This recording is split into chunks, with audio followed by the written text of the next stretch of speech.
না আসলে মেয়ে হবার প্রবল ইচ্ছার জন্য তোমার মতো জানোয়ার ডাক্তারের কাছ থেকে সার্জারি করিয়ে ভুল করেছিলাম। চেকআপের নাম করে তুমি বারবার করেছো আমাদের উপরে অত্যাচার, কামড়ে কিনছে জোর করে করেছো আমার ইচ্ছা ধরো।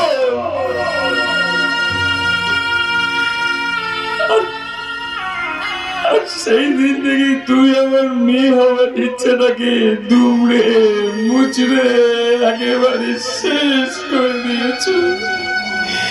সেই ইজ্জত হারানোর যন্ত্রণা আমি আজও ভুলতে পারিনি, কারণ আমি পুরুষ হলেও শারীরিক ভাবে আজ একজন নারী।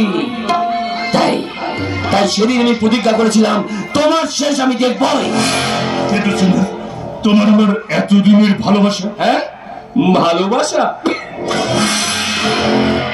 আচ্ছা রুদ্র, তুমি কি শুধু আমাকে ভালোবেসেছিলে? না, তুমি আমার মতো কত রূপান্তরকারী উপর অত্যাচার করেছো।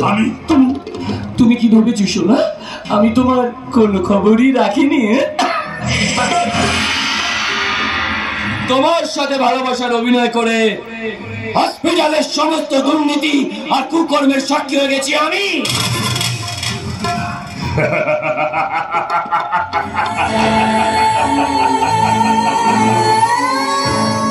তার মানে তুমি আমাকে আইনের জালে জড়িয়ে আটকে মেরেও ফেলতে চাইছো সিমরান।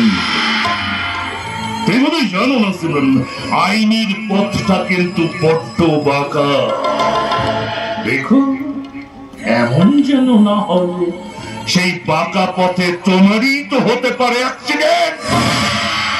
আচ্ছা রুদ্র, তুমি কি সিমরানকে এতটাই বোকা মনে করো? না, সে জানে, আর তাই সে ওই বাঁকা পথে হাঁটেনি, সোজা পথেই চেয়েছে তোমার দম্ভটাকে স্তম্ভ বানাতে, আর তাই তো সে হাত মিলিয়েছে ওই রিফিউজির সঙ্গে। ভুল করেছো, তুমি ভুল করেছো। তুমি এতদিন আমার সঙ্গে মিশে নিশ্চয়ই এটা বুঝে গেছো আমি ডক্টর রুদ্র। দেখতে আমি প্রচন্ড ভদ্র, কিন্তু আমার পিছনে লাগলে মরার আগেই আমি করি তার শ্রাদ্ধ। আমিও সিমরান ছোটখাটো রান্না মারি শুধু ছক্কা।